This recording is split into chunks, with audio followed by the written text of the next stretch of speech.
Thrilled to have Dan Callahan here. Dan, as many of you know, is the president emeritus of the Hastings Center, which he co-founded in 1969, and he served as its president for 27 years, from 1969 to 1996. And as I think all of you know, the Hastings Center is, I think, really the premier, the best bioethics think tank in the world.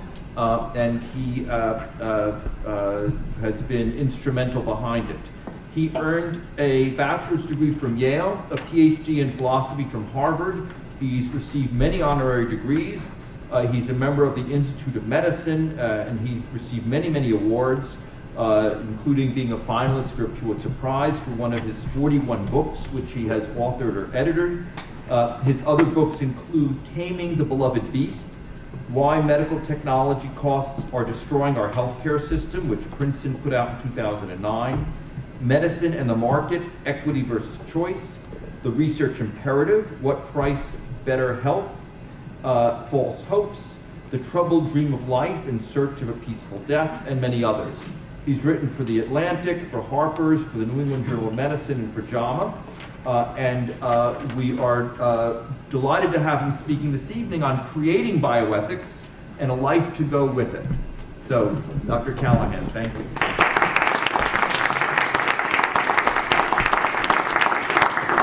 It's a pleasure to be here. I've met some of you before, and some of my Hastings Center alumni are taking courses here, which is wonderful. We'll get around to my equations. In the meantime, we'll just use the written language version, not the number version of this. Let me just begin by giving you a very rapid, quick CV. Born in Washington, D.C. Went to Yale because I was a swimming star in high school. Got to Yale and discovered that everybody else on the team is not only were they been high school stars, but they were all world record holders. So I never beat anybody in my own team for 4 years, and I learned one of the great lessons of life, which was how to lose. I did that very well. I then went into the Army for 3 years during the Korean War, got married at that point, and then went into Harvard for my PhD in philosophy. I then spent 7 years as an editor of a magazine here in New York, and during that time decided that I didn't much, I'll say more about this, didn't much like my analytic philosophy. I decided I didn't want to hang around people who talked the way they did. Point one, and two, I started to say that at the university. I didn't like universities very much. So the question is what to do with my life and career, and I settled upon the idea of starting a center, which turns out some sociologists discovered was very popular in the late 60s and early 70s. A whole bunch of them appeared around that time.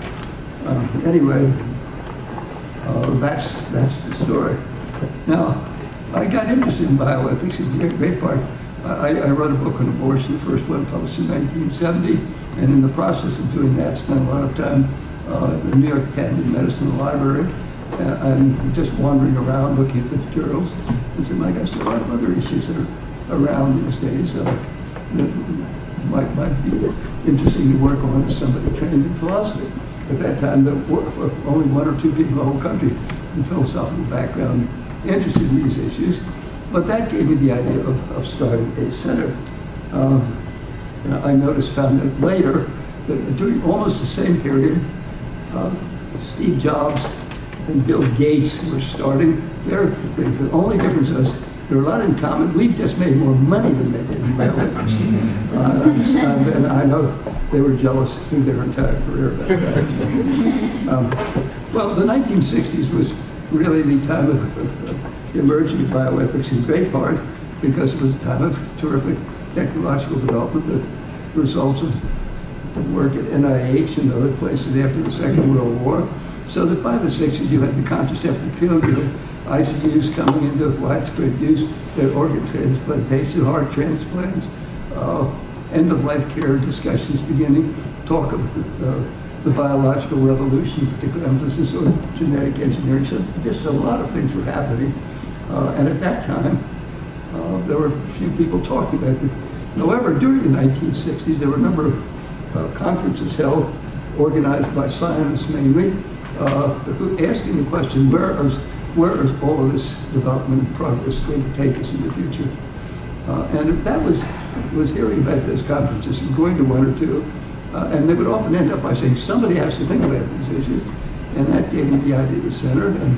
But what's very striking about those conferences, they were asking very broad and general questions. They weren't particularly interested in direct policy issues at all, but they wanted to basically see what this was going to human life and the way we conceived of human life in the future. And those emphases really caught on with me, and that's really was the basis of my interest. Well, what happened though, shortly thereafter, in the 1970s, was a whole new element entered the field of bioethics. And keep in mind, at this early stage, the term hadn't even been invented. Bioethics really started coming into use maybe 72 or 73, but it was early on, it didn't exist at all.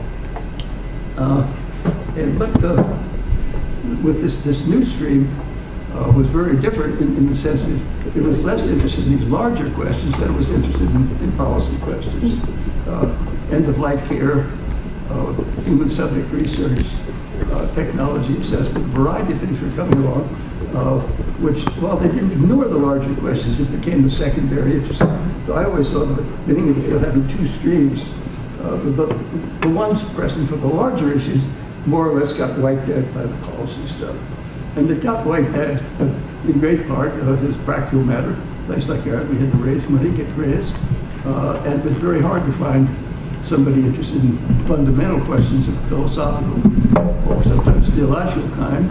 They wanted practical policy stuff that be usable, make a real difference in the world. And that pushed things in a very different kind of direction.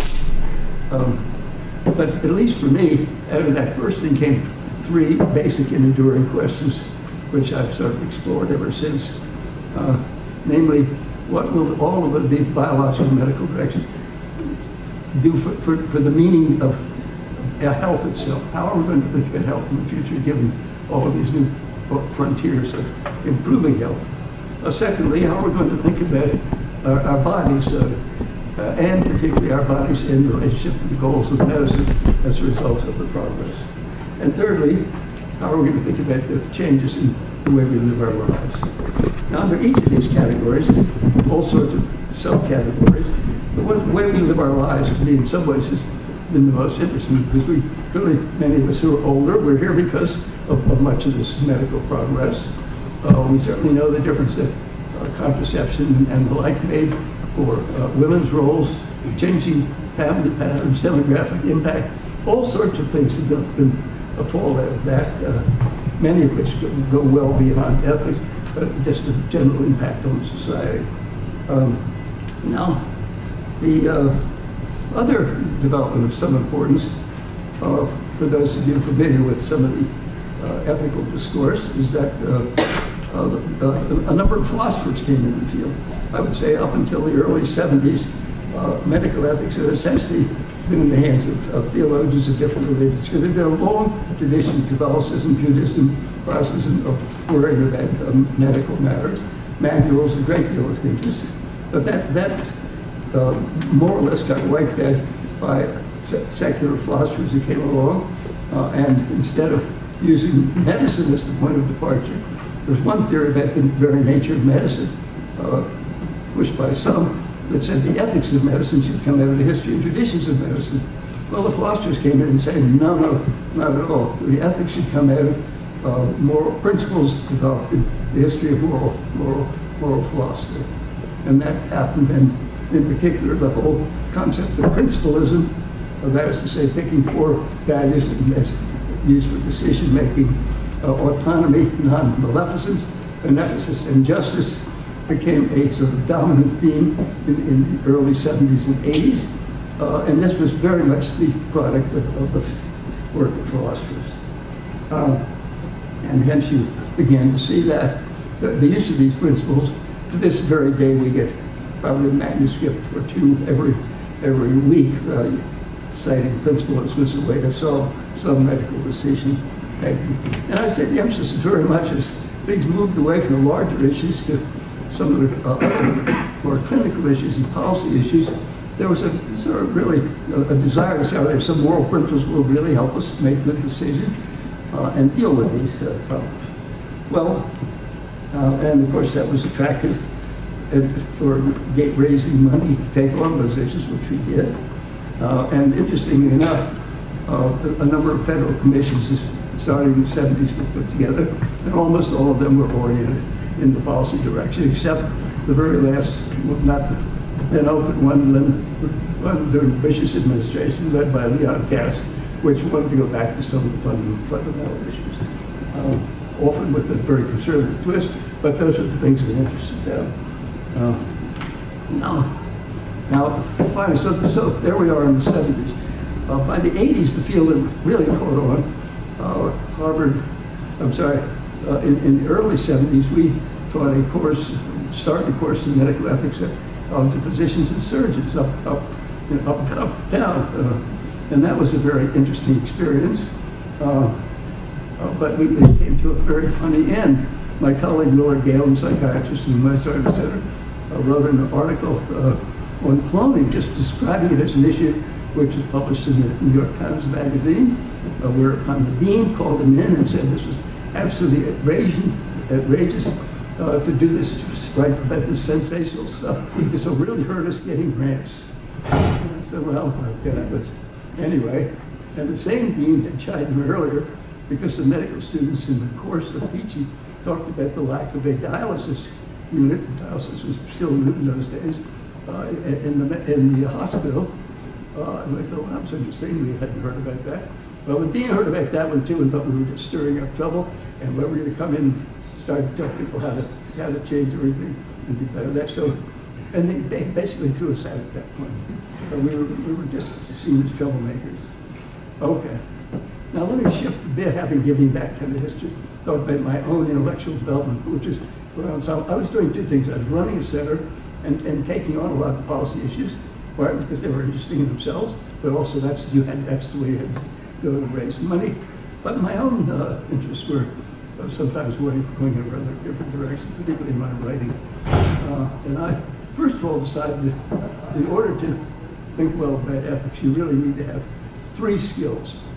One is the old skill of knowing thyself, namely having a good sense of your own values and particularly your own biases, predilections, to see how you know yourself well enough to have a good sense of why you are the kind of person you are and what kind of person you want to be. Secondly, know thy culture. Awful lot of people come into bioethics unaware of the part of the culture. They talk the way everybody else around them talks, and they don't understand that you came in from another country or from a different perspective. You understand that they are part of the culture. That's hard for a lot of people to understand. And thirdly, that you ought to know something about the history and methods of philosophical and theological ethics. Now, as I was going along with the mainline trends as director, I was sort of developing a number of variants along the way. Sometimes a kind of resistance to certain ideas and a protest to what they do. Also, issues of abortion. I wrote a book on abortion, which came out very strongly in favor of women's freedom to make a choice. But then which endeared me to feminists and pro-choice people at the time. But then I said, yes, but it remains the moral issue. We must really think of what's a good and bad choice. Well, I lost all the feminists on that one. No, there's, quote, personal choice. You mean like ice cream? Well, it's personal. We can't, and it would be outrageous to force on women some of these deeper questions. I said, okay.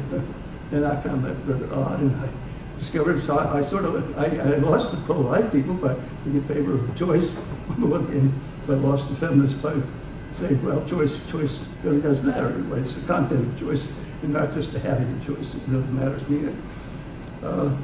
And along the way also, I began developing a reputation as a kind of autonomy bastion. Autonomy was a very dominant value in the early days, brought in by the philosophers, very much here reflecting the individualistic culture of American society. And again, the idea that people should be free to live their own lives, including devising their own moral values and rules. But it seemed to me that, first of all, autonomy was too narrow a basis to build the field of bioethics around, just expanding people's possibilities of making different kinds of choices. And I turned out to be very much a communitarian. And I wanted to be interested in the social impact of the field and not just what it was going to do for our individual freedom. And even the four principles, those of you who know about this principle, well, it starts out with autonomy, or sometimes called respect for life. Non-maleficence really is a variant on respect for life. Beneficence starts raising interesting questions, because beneficence means you have to say what's really good for people. And a lot of people get sort of nervous with that discussion. And finally, justice, it seems to me, if you follow Rawls' inversion, the whole point of justice in the end is to maximize people's autonomy to make their own choices in life. So autonomy seems to me much too dominant, and particularly as I worked later in healthcare, and particularly the healthcare reform debate, I tend to be a naturally born believer in a single-payer healthcare system, but also that I began to think that the common language used, particularly among people in ethics in talking about healthcare reform, was the language of rights or the language of justice. And I had two problems. First of all, I didn't like the theoretical foundations of each for healthcare, but more important, neither of those terms really works well in healthcare. It's interesting that the Obama administration did not invoke questions of justice and rights, invoke questions of cost, impact on society, a variety of other things, but not, and I decided justice and rights, at least in that arena, does not have much power. It just doesn't carry well. So that got me in trouble with some lovers of justice. And then I'd say, most importantly, I became interested in the issue of the place of death in life. Following the whole debate on end-of-life care, I found a debate which basically ended up stressing better education of physicians in dealing with death, more patient choice and discretion at the end of life, and development of hospice and palliative care movements. In short, it's what I thought it was a kind of an educational managerial approach to the problem. Whereas I came to think that the essence of the problem, and still with us to this day, is what's the relationship of end-of-life care to what we think about death itself.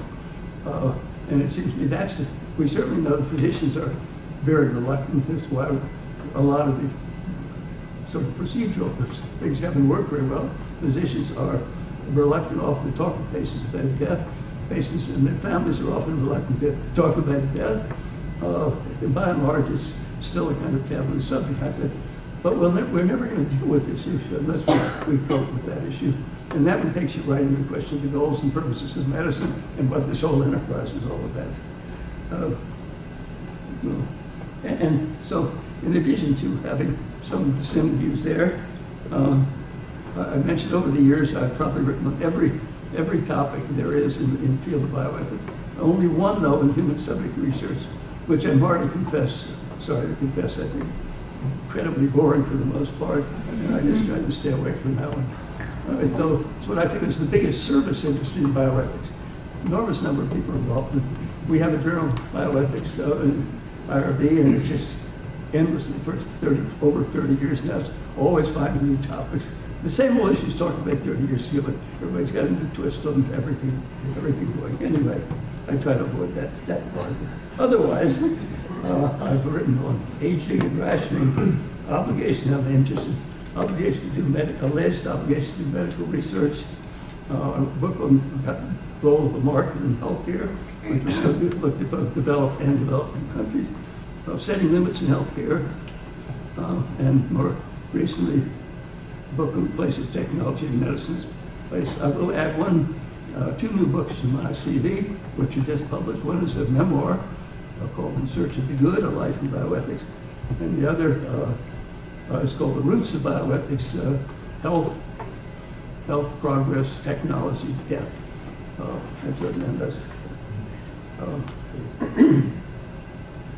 So I would say I've ended my career particularly interested in the question of not simply reform of the healthcare system, but I've decided we need to rethink what medicine's all about too.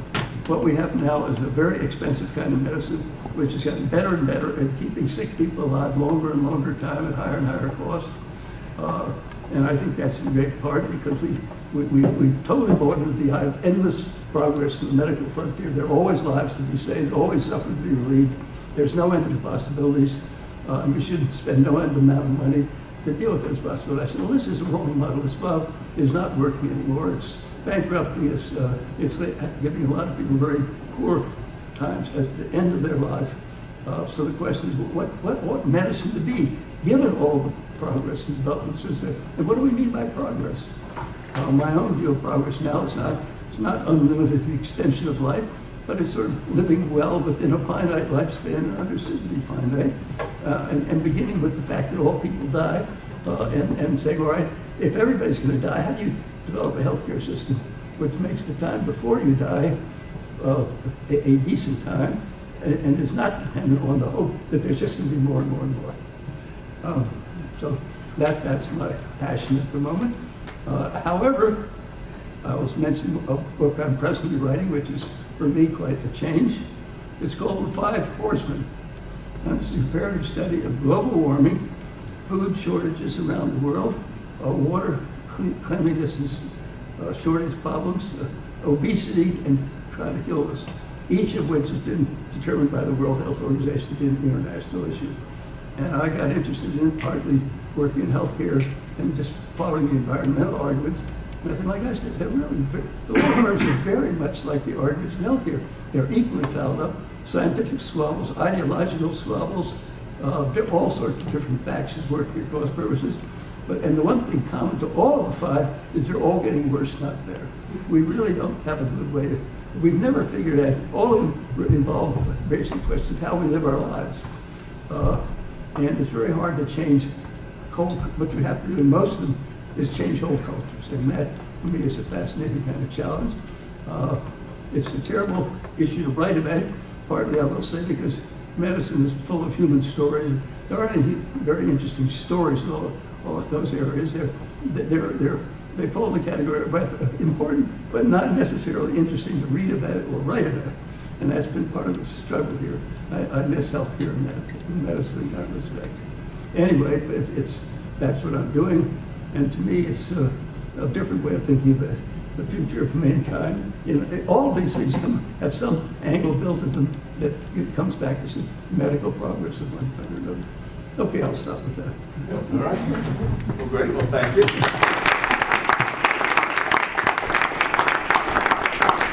Well, you've covered everything in bioethics. So the floor is now open. Questions, comments? Yes. I'll certainly go.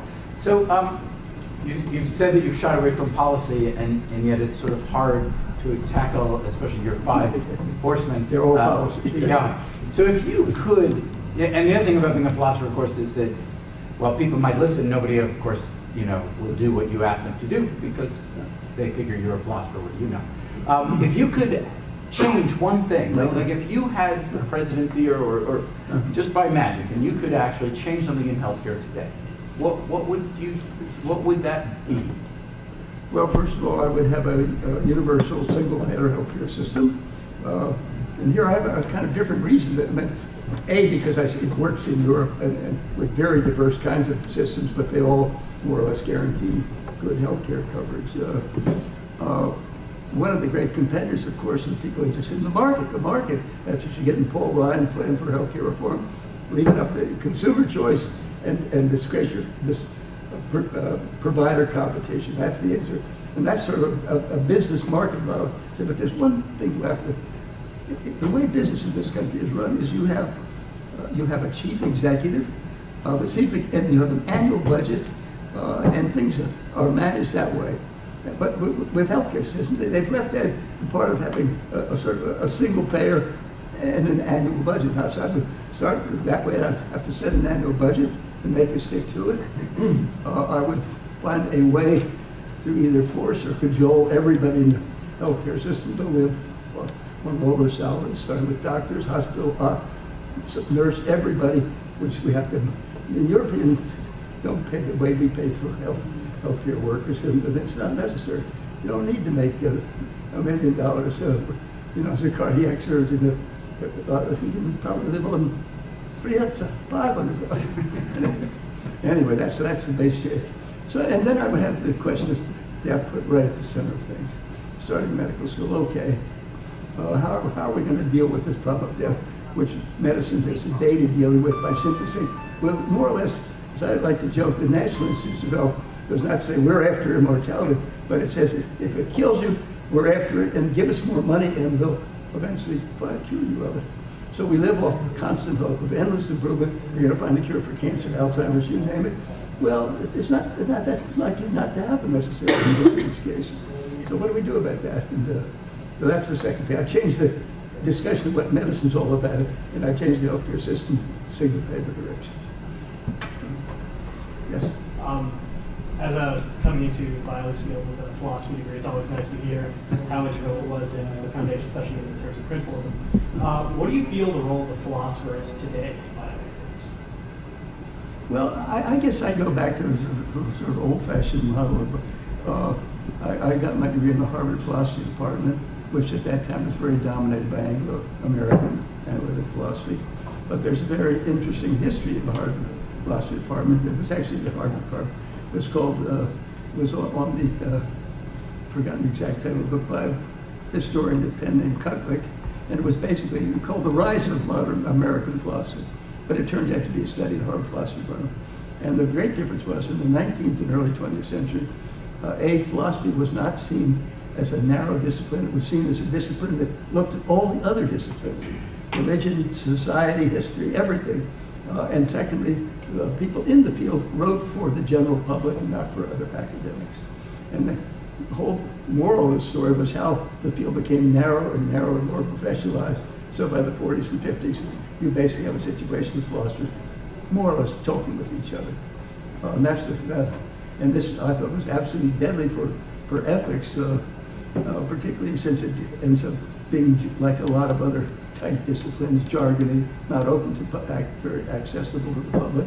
So I would like to go back to that earlier model. I would see the philosopher should be all-around persons interested in more or less everything. So when I going to the five horsemen, I think this is what a philosopher should be doing, taking on a big, messy kind of problem where the usual moral rules aren't to apply very well.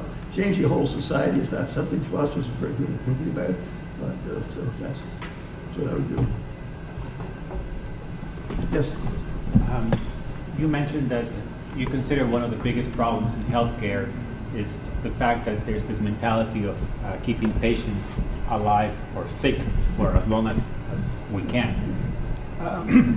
What do you think is the first ingredient in changing that mindset in society? What has to happen?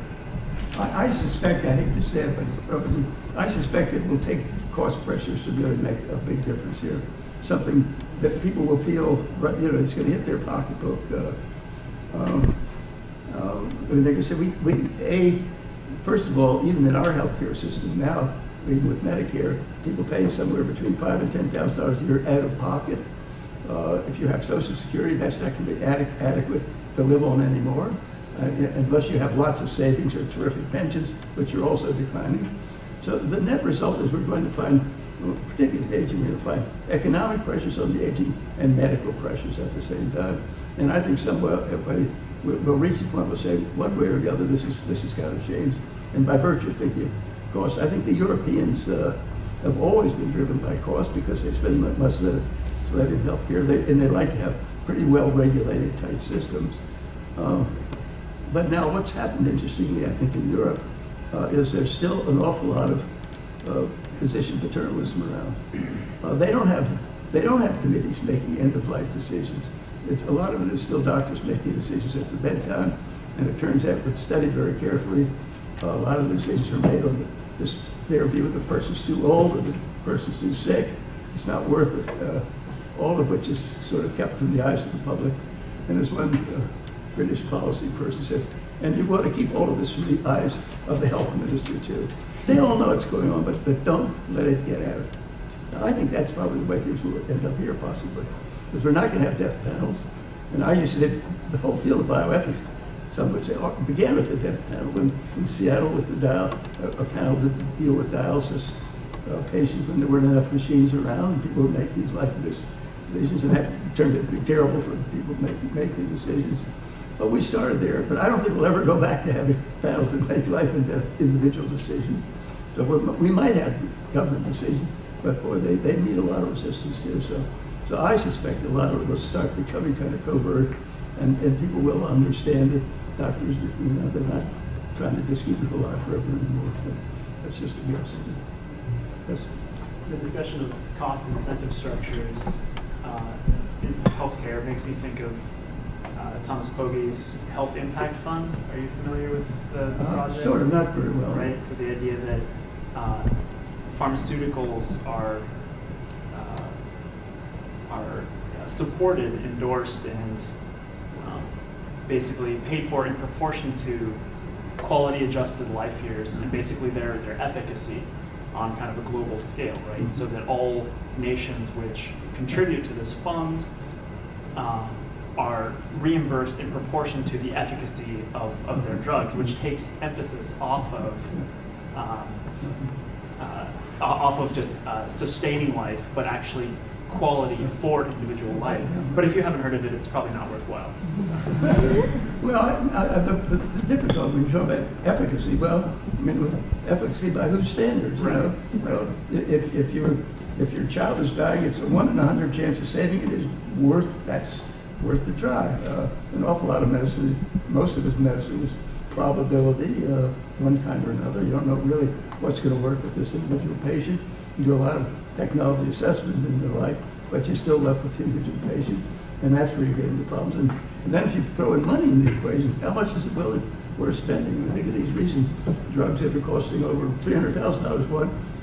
New drug for cystic fibrosis, put out by Vertex, it's cost roughly $330,000 a year, and people begin to get CF starting at age 7. Well, do the multiplying of age 7 up through adulthood at the cost of $330,000. Well, what's going to happen? I'm waiting for a time. What really busts the bank will be somebody will come along with not a cure for, say, breast cancer or prostate, two of the big leaders, but they'll find something that will extend life 5 or 6 years, a pretty decent life. And then we'll really, really be in trouble because we will not be able to pay for that, and most individuals will not be able to pay for it out of pocket. And if it really costs anywhere near that from the manufacturer, there's a limit to how much pro bono stuff they can do. So I hope that day may come. Perfectly plausible possibility. Right now, though, most of the expensive drugs, with the exception of this cystic fibrosis drug, just give a few days or weeks extra of life. They don't cure you or anything, but just run up a big bill. Yes? What's your opinion of the death with dignity laws that seem to be becoming more popular in Oregon? Well, I've been a long-time opponent of both physician-assisted suicide and euthanasia, and I particularly object to the term dignity, because I don't think dying is inherently undignified, however you might die. Moreover, I think hospice can take care of most of the problems. But most importantly, all the evidence from starting with the Netherlands, Oregon, Washington, is that people are a particular type of person. It's the person who doesn't want to control, who thinks to lose control of one's life is in itself an indignity. Well, that's going back to my issue of autonomy. I mean, that's autonomy becomes the reigning value, and I don't think that's a good way to think about death. And particularly, I guess I'm worried that physicians are too good at killing people, let's say. I want to put it back in their hands. So I'm not enthusiastic for this one. And I spent a lot of time in the Netherlands, and there are an awful lot of abuse there, and even worse, Belgium. Now, Belgium is just absolutely terrible. Apparently, they'll allow just about anything. Anybody who's just suffering at any age, not for medical or anything, can get euthanasia. Yes? So we talk a lot in our classes about how bioethics was started with a lot of theologians involved and that kind of thing. I'm wondering what your take is on like a secular view of bioethics versus a more religious and spiritual view of it. Well, I mean, I think each has something to contribute. And I think that the secular view has become the triumphant one in our society because we believe in separates the church and state. We believe that in the public arena you ought to talk in languages not denominational in any way. But it seems to me that a lot of the people I know as theologians have got as good insights into these problems, whether from a theological background or not, so I'm suggesting their voice should be heard. Now, how one wants to go oneself and think about this, I don't know. But by and large, most of the theologians have a very strong part of what their work is based on the secular side too. It's not just all reading the Bible or anything like that. I'm curious, you talk a lot about how we need to talk more about death, and I'm wondering where the place for secular people is in that discussion. You know, I guess the end of life usually brings up spiritual, religious. Well, it can do that. Well, you know, I think that's a kind of interesting question. I basically noted a sort of a kind of correlation of very secular people anyway, which is by and large, they're some of the most enthusiastic, greatest enthusiasts for more medical progress. They believe in science and the like, but at the same time, and particularly if you're autonomy minded, so they have more medical progress, and when it starts running out, stop it, commit suicide, have your doctor commit suicide. You know, you don't have to put up with, if you don't get the progress that you're beginning to suffer, that's it. But there's a sort of interesting correlation. These two groups end up coming together. Yes? So you mentioned your interest in the Five Horsemen, and it seems like a lot of biotechnology actually contributes to exacerbating some of the problems that we're having. So I wonder if you've thought about and can offer suggestions about how the world of environmental ethics and bioethics can really talk with each other to start, you know, parsing out how. Well, I come back to the point I made that both of them raise a fundamental question about how we should live our lives. I think in big part you could say the whole issue of global warming, it was that we decide to live a certain type of progress-driven, growth-driven, GDP improving life. That's what's good for society. And one of the great crises now is that the great polluters are turning out to be China and India, and of course that's what they want. They want everything we now have, and it's a terrible ethical clash right off. How can we say, if you do it, you're really going to ruin the planet? And they'll say, but you did it, and why do you pick on us? So, and a really interesting debate on the whole idea of the growth of domestic national product as a good standard for measuring progress. I would say it's not a very good standard, but for in those other countries, there's no doubt that the growth has saved lots of lives in those countries, given people more prosperity, also gotten them into eating meat and doing other things which is bad for them. That's the kind of, whereas I think the same kind of progress, we have a progress-driven view of healthcare, and you get in some of the same puzzles and difficulties, or similar, and now we're similar. Yes? Are you seeing moral accountability of food companies coming together to say, we now have to do this as a group because it's not going to get done any other way? I've been reading articles about that, and I was wondering if you... Well, I find with each of these horsemen, there's a big industry role to play. And by and large, and it's usually an obstructionist role. This is Mayor Bloomberg has discovered the industry really ganged up on him, and I think that's probably why a public opinion survey, 60% of people were against his policy on sugar beverages, and well, that's very depressing, because this means it's very hard to go after industry if the people basically agree with industry, and that's what he's finding. And this is certainly true all over the place. And the food industry is particularly aggressive. I mean, they want to sell the stuff, and they're going to lose money. They don't want to raise a lot of vegetables and put them out in farmers markets. That's not where the money is. And I've discovered there's a huge market in water, global market in water. A lot of complaints about that. And industry's hand is, and of course, lots of industry opposition to global warming proposals. So it's a very tough nut to crack, because a lot of people want to get rid of capitalism. Well, that ain't going to happen in the next couple hundred years anyway, I don't think. So that to me is the greatest puzzle. How do you deal with that as a cultural factor? It's a very important cultural factor, because it means even if people agree in principle that they shouldn't be doing this, in practice, there's no way to stop them very easily. They've got more money, they have more clout, and they have just enough public opinion to stay alive, because we live in a choice society. What was the argument against whom people should be left to their choice? I wrote a blog recently called The Choice Bazaar, pointing out how the right and the left both use, that's the sort of the lingua franca of morality in society, is choice. Well, that's really neat. Depends on what choice you're talking about. Just invoke choice, but it works. It works in a lot of areas, from abortion to sugared beverages. Yes.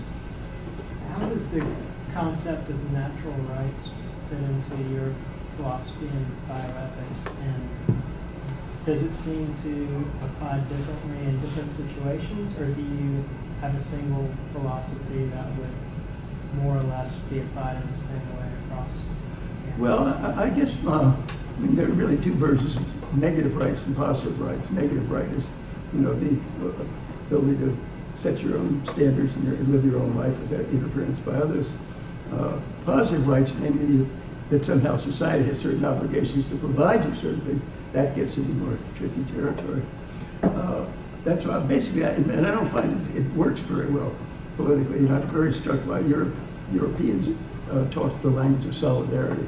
They invoke sort of, we're all in this together. We're all faced with life. We're all faced with death and suffering, and we should support each other. That seems to me more effective than trying to invoke rights, which essentially is individualistic oriented, and I don't think it's very emotionally effective, if nothing else. Yes?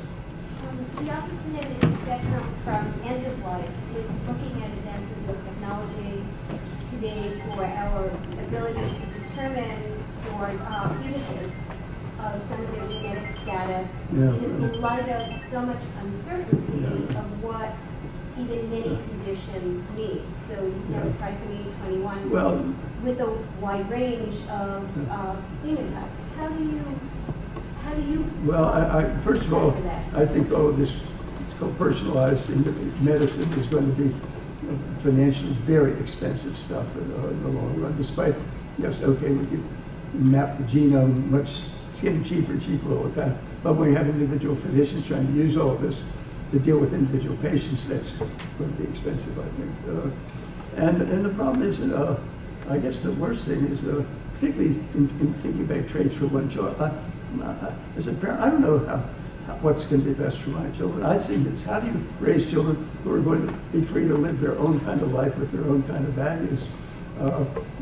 Basically, we got a lot of pushy parents who want to get kids into Columbia, for God's sakes. And I know some like this, where I live in Hastings, and whether that's going to be better for them, they don't know, but they think it will. So the question is, and seeing how my own children have turned out differently, I think I'm very wary about tampering with all this. I can understand why one would not want a severely handicapped child. That makes sense.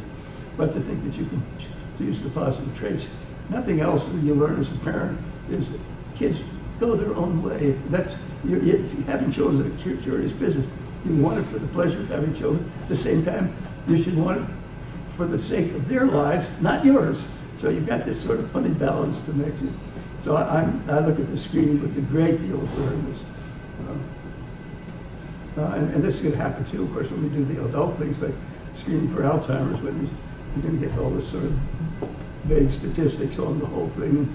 How are you going to make these, probability statistics, and it'll be really hard. Should you want to know you may get Alzheimer's at 85? I wouldn't care. I got only a few years to go, but even so, I just do not know. Maybe Alzheimer's is better than cancer. Here's an interesting question. And then people say, if we cure cancer, I always tend to say, okay, we get a cure for your cancer, but what's your second choice for the way to die? not to die. But if we really cure your cancer, it's really nice to set you up for Alzheimer's, so you live longer. Is that what you said? But that point, that does create a little puzzle in their mind. Yes. We have a lot of young people here just going into bioethics, and I'm wondering what advice you give to them, or suggestions, or areas to work on, or ways to go about it, or places to do it in terms of academies or not. I guess the thing that most bothers me, like developments in the field over the years, is increasing specialization. People, when we started, we understood the Hastings Center, you worked for there. This year, we're doing end-of-life care. Next year, we're going to do genetics. The next year after that, we're going to be looking at behavior control. That you were supposed to cover the whole waterfront. Now, today, many people are going to say, oh, it's much too tight, we can't do that anymore. And I said, you can't. I'm running the 5 orchard. I don't know. A year ago, I didn't know anything about global warming, water, or food shortages. I know how to read. If you know how to read, you can always take on things. And if you're energetic, and it's boring being a technical specialist anyway. So feel free to move around, and particularly take care, seriously, the underlying deeper issues here. So you don't get bogged down in this policy stuff. And the trouble with policy stuff is it almost invites not thinking about deeper issues. But what you're looking with policies, you got to have compromise. You got to get people together. Whereas the deeper issues are frequently divisive, so you understand. But you need to work them in. And finally, I tell you something earlier before. I was working on an interesting problem of medical technology, a whole new area of bioethics. I said, no, don't just write a book about this. You can open a whole new branch of bioethics. Don't settle for some article in some bioethics journal, for God's sakes. But are there thoughts in terms of practically speaking, in terms of kinds of jobs or places to look? Any thoughts on that over the years? Well, I mean, I think what's most interesting in the past decade or so is I see fewer and fewer philosophers coming into the field. Now, philosophy itself is a diminishing field. There aren't as many philosophers around coming out of PhD programs anymore. But what I see is many more physicians and many more lawyers and social scientists. So I guess I always felt from the beginning that you want to get yourself trained in some fundamental discipline, but then learn how to be what I call an good amateur in other fields analysis. But so I think you have to decide which your base. My wife is a pretty good standard, and she said, I mean, are you sort of a contemplative type? You like to be alone, you like to read and write, or are you kind of social? If you really sort of enjoy working with groups, that leads to a different kind of career. So I think one might ask, what basic field would you think you'd like the most, but also one that will allow you to roam around a bit and not get stuck with, so to speak. At the center, we always used to say that if you're really doing good work in bioethics, nobody ought to be able to guess what your discipline is. And particularly this is a reaction to the doctors who would sort of try to trump and say, well, you people in ethics, how many patients you have? And we afterwards said, you can't talk that way in an interdisciplinary setting. You don't pull rank. You can't pull rank. But it seems to be, so you should just be very well read. Most of my ideas came not from reading bioethics journals, came read the newspaper and see what's going on in the world.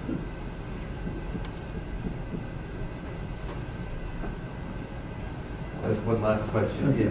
So with your new project on the 5 horsemen, for instance, and I think someone else asked a similar question, but so what do you think has to change? Or do you see hope for change on global warming, for instance? Does that matter?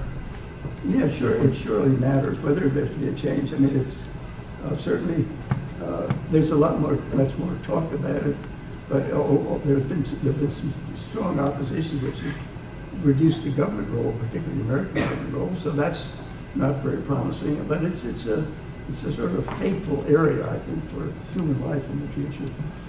But by virtue of the fact that it's so tied up with our whole commercial, progress-driven, wealth-driven, affluence-driven society in this, and now all of which is now into the developing countries as well. They want the same thing. It sure doesn't. It's very hard to come up with hope. Although everybody works in the field, as in messy healthcare, everybody's got some, did you notice?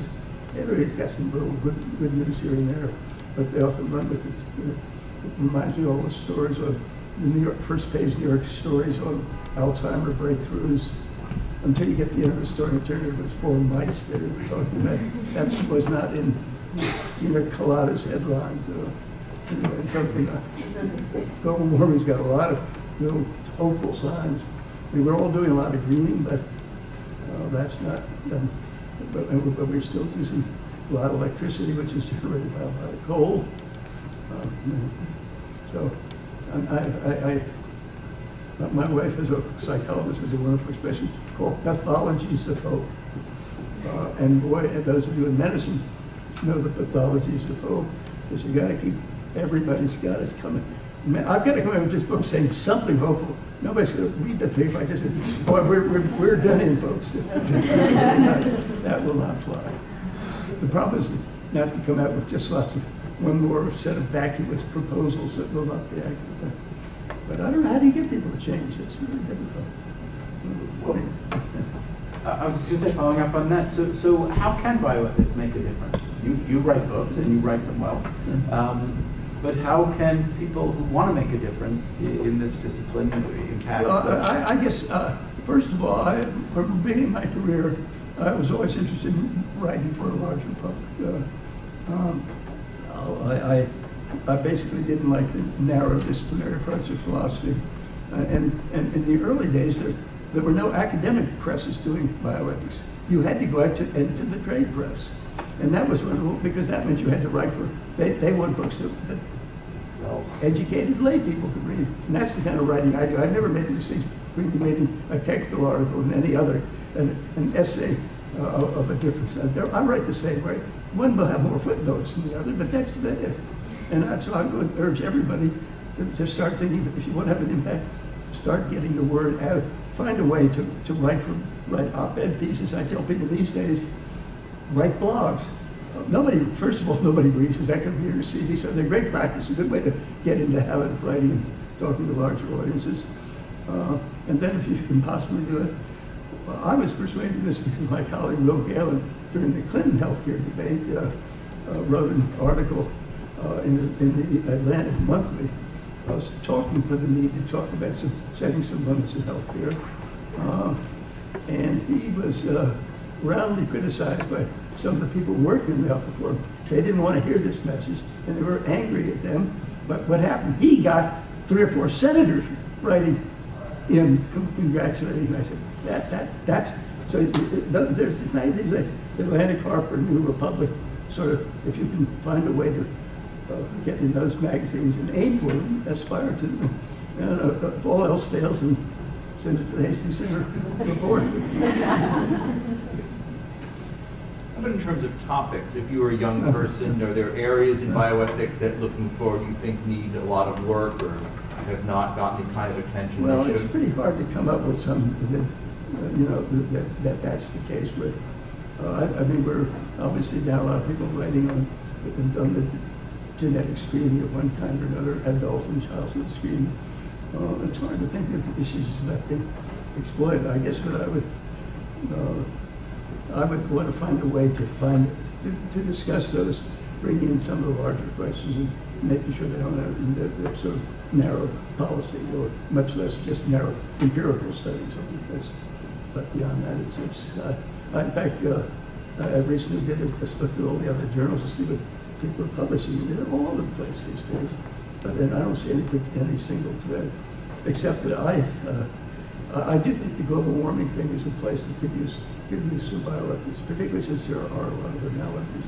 And the impact of global warming on human health is absolutely enormous. So I would look for some of these side areas that are not normally thought about as bioethics and try to exploit and use those to come in with a different viewpoint from people in those fields to do it would be helpful.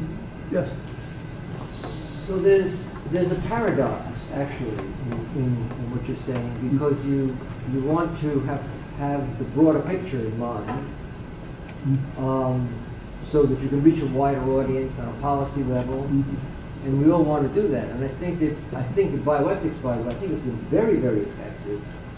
This field has been very effective because I think the goals of medicine in a lot of ways have become much more physicians become much more self-conscious about what they do and what the implications are. So leaving that aside, you want to have a broader kind of influence, and yet you're also saying that there are these new technical things that need to have attention. I remember years and years ago when the hospital I was working with established a DNR policy. I'm talking about 1980 something, and psychologist I was working with says, okay, so now you have a DNR policy. What are you going to do next? You're going to have to retire, and it's kind of laughable at this point to put that out there. But in truth, in 1982, if you established a DNR policy, you had reached a plateau, and hospitals were scrambling to try and do that. So the next technology, whatever it was, or the next framework for sophisticating decision making, patient-physician decision making, was on the horizon. But you really don't know what it is. I mean, I heard yesterday, apropos of the last speaker we had here, I saw yesterday Francis Collins is now looking at mapping the brain, the human brain, and I'm looking at that and I'm saying, whoa, I can see in this a couple of books coming out on the LC of that, on the implications, ethical and so on, implications of that.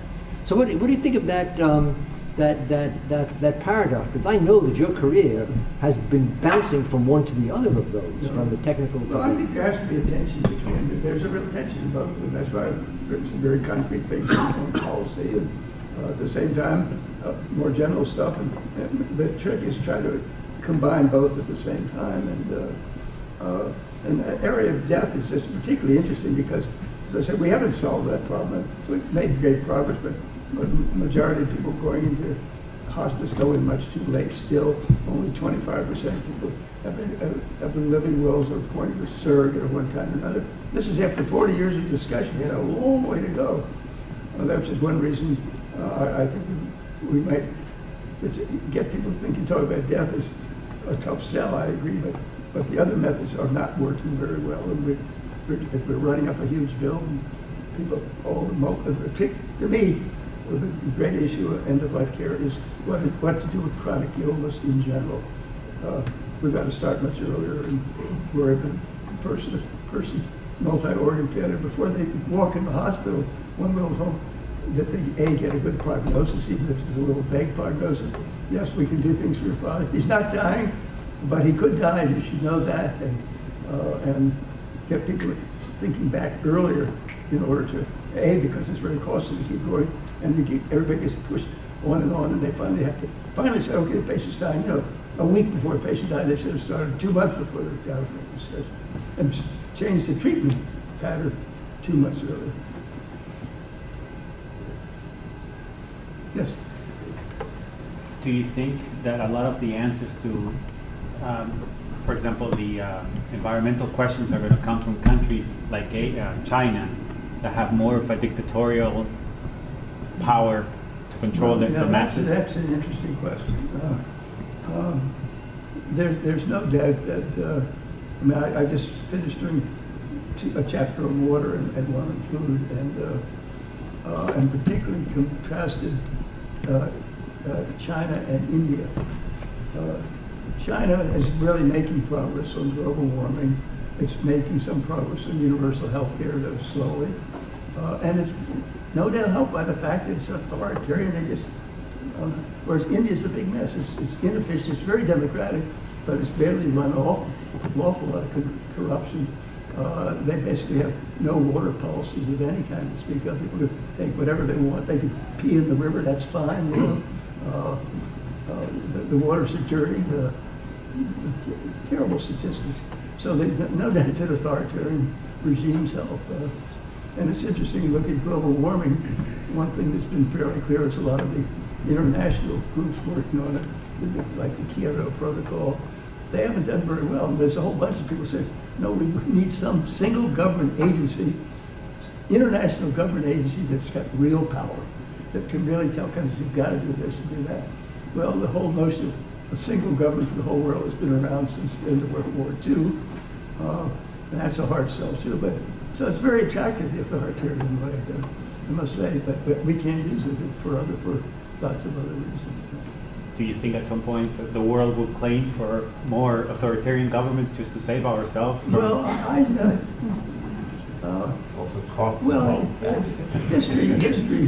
I mean, the classic story is Germany after World War I, which had started out in terrible shape. The Allies imposed upon them all sorts of demands and made a very harsh sort of settlement. And it was a democratic government that elected Hitler, because Hitler said, we're going to change all this, we're going to get rid of all the scum in our society, and we're going to be prosperous and so forth. And it almost succeeded. So I can see that happening. Yes. Have your attitudes about healthcare at the end of life changed at all as you've gotten older? The way Peter Singer, the Princeton philosopher, who was really about, don't provide health care for the elderly until his mother got old and sick. I'm just curious if you've seen any change. Well, the answer really is no. I started writing basically in my 50s, and how can I put it nicely? I think I got it right again, and now that I've gotten older, I'm still, because I'm seeing all the, look, I'm 82. People are dropping around dead all around me these days. It's a little discouraging. I happen to be a reader. I love reading biographies. And of course, everybody dies at the end of the biography. I'm always interested in how, and it turns out a lot of them fade away. You almost know, some of you older people know, well, is so-and-so dead now? I haven't heard of any in years. And that happens to a lot of people. So I haven't changed very much. If anything, I've been more confirmed than ever. Of course, I always say, which is certainly true, we know on surrogates and living wills and the like, an awful lot of people say one thing, when the time comes, they do something else. And we'll see in my case. Yes. So a little bit earlier, you gave your opinions on euthanasia in countries in Europe, like Netherlands and Belgium. But I was wondering if you could just elaborate for us why you think, it would be generally undesirable to have permissible euthanasia. Why a young person shouldn't be allowed to choose when he dies. Well, I guess maybe partially I've been influenced by 2 or 3 things. First of all, seeing suicide, people I've known commit suicide, particularly younger people, as a matter of fact. I don't think, but basically suicide is a good way to deal with the problems of life. Life is full of tragedy, struggle, suffering. Suicide does not seem to be appropriate. And I'm also worried about sort of the cheapening of life that would come from it. That somehow it does open the door to dealing with some cost problems, a lot of other things in a way which would be unattractive. And I want to be very careful not to go in that direction. So, in short, it's a combination of things. But I guess what my own view, observing my own friends who are dying, is this may sound sort of religious, but from a religious background particularly, I think somebody dying ought to recognize one thing, that everybody caring for him or her is going to die also, and you want to be a good model of how to do it. And I've known a few people who in the worst of misery always tried to put everybody else at ease. They knew that the family member was probably suffering more than they were, so you had to make the best of it. Even if you were miserable, you had to be willing to share that misery, and so I have a certain vision of how one ought to die, as it turns out. And of course, you use hospice, other things. So I think you can relieve all the pain, and that thereafter you should set yourself as a hope, as a kind of a model that other people who will remember your death. I have a perfect example of a friend, Dan Clauser, one of the early teachers. That story's got 2 points. He was one of the early teachers of bioethics at Penn State, a medical school, started in the 1960s. And eventually came down with cancer of the pancreas, went into remission for 5 years, it came back, and I was told he was dying. I went to visit him. down to that 90 pounds. But he was always a delightful, funny person. And everybody, all the physicians loved him. They said, he's so delightful to treat. But he also had, that's story one, he was a model for them. But story two was he couldn't talk very well. So what's the matter, Danny? He just, oh, well, he said, I'm trying I have a new chemotherapy. I said, Dan, you taught this subject for 20 years? How'd that happen? And sheepishly, he said, they talked me into it. And then he died a week later with the mouth full of sores. So, there you are.